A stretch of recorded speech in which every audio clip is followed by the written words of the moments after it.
think about your artwork? It's really, really great. Yeah, What do you think about our own artwork? Yeah. Great. Fantastic. Now, what do you think about your artwork today? It's a big question. We're working in three different fields, I would say. One is documentary film with a strong artistic twist, like different subjects. And then we do public art, like the solar egg, for example. And then we do, museum exhibitions and gallery exhibitions.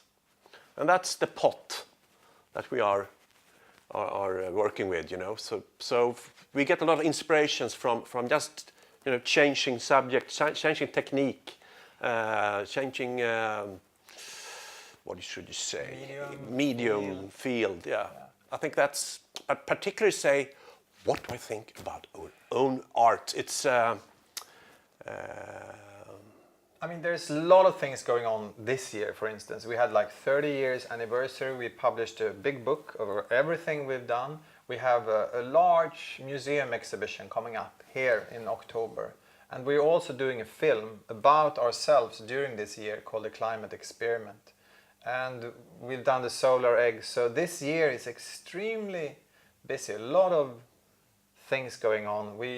I think we're working on 4 other public art projects at the same time. We did a big show in Shanghai, traveling around.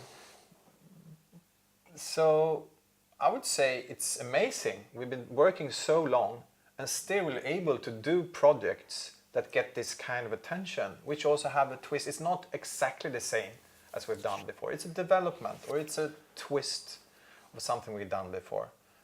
So I think that's extremely positive. It's not many artists that have that luck, I would say. But we also been working very hard for this. We worked, constantly for 30 years, no holiday. We were never sick. Oh. Well, maybe 1 day or 2. We had a free day, or? Yeah, making the laundry. Yeah. Okay. Our project is searching for the kind of solution also. So there are many people are thinking very good way for better world. But then you are searching for the artistic way, very different way, little bit different way from just ordinary people. So and then some entrepreneur or inventor or designer, they are searching their own way to design, like searching for the solution. So what is your solution when you make the public art, especially, for example, solar egg? What is the essential element as a solution? When you talk about, for instance, this public works or art we do, I don't ever think we're thinking about creating solutions to problems. We're more interested in creating platforms for discussions where you actually could sort of interact and see problems or see questions in a different way. So our art is more about turning your sort of prejudices or your view upon the world that you always have, turn it upside down. So seeing a phenomena in a new light, I think that is a lot about what art is about. It's not coming up with solution. We don't do inventions, we create philosophical tools. Yeah, one project that we've done is called The Problem. Maybe you want to talk about the problem. No. No, okay. No, when we talk about solutions, I think like the Weather War, the film we did, which is about questions on how much we should manipulate our environment and climate, trying to work against climate change. In this case, we've been looking specifically on so-called geoengineering.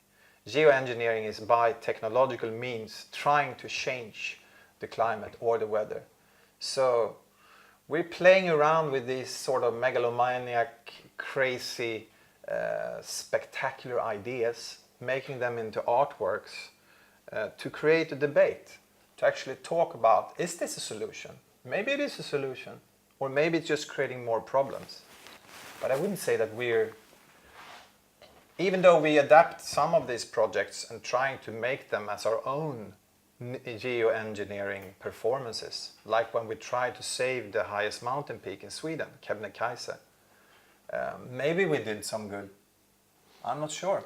No, what we did there, if you talk about the Kebnekaise, I don't know if you're going to show that to the public. We visualized the problem of the highest point in Sweden. That's a glacier that have been shrinking, have been sort of melting down like 23 meters. And this year, this summer, it probably won't be the highest point in Sweden anymore.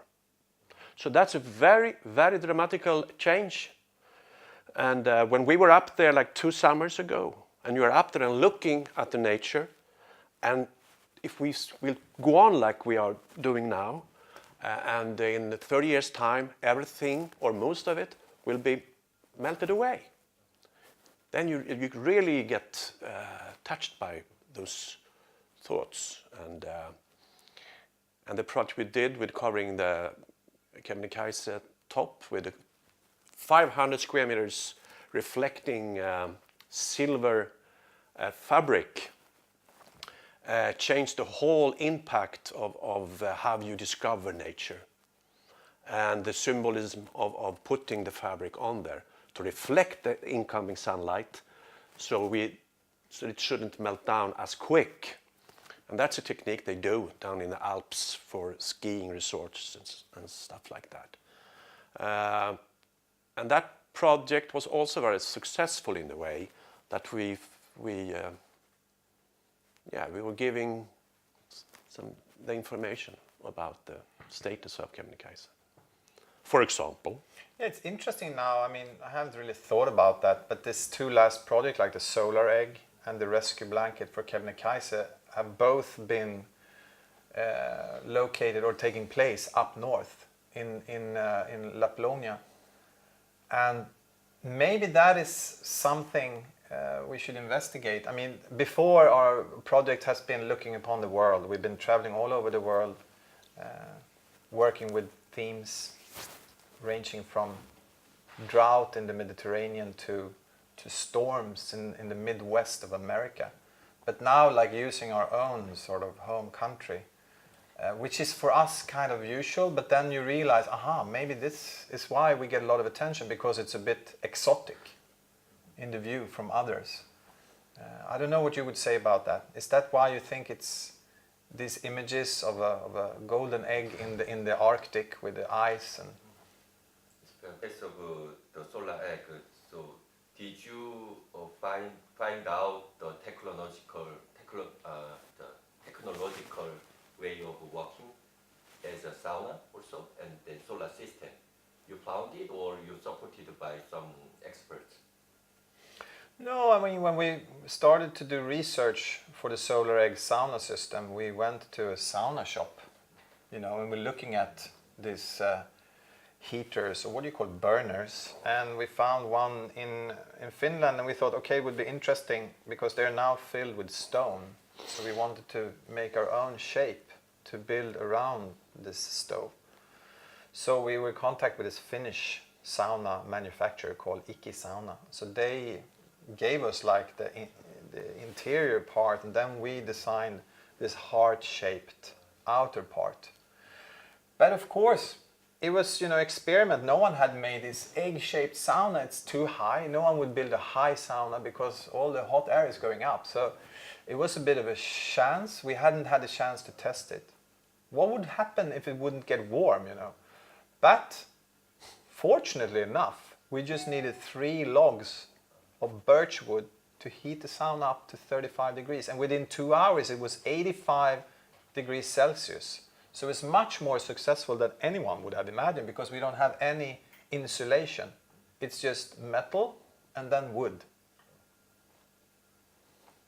What kind of wood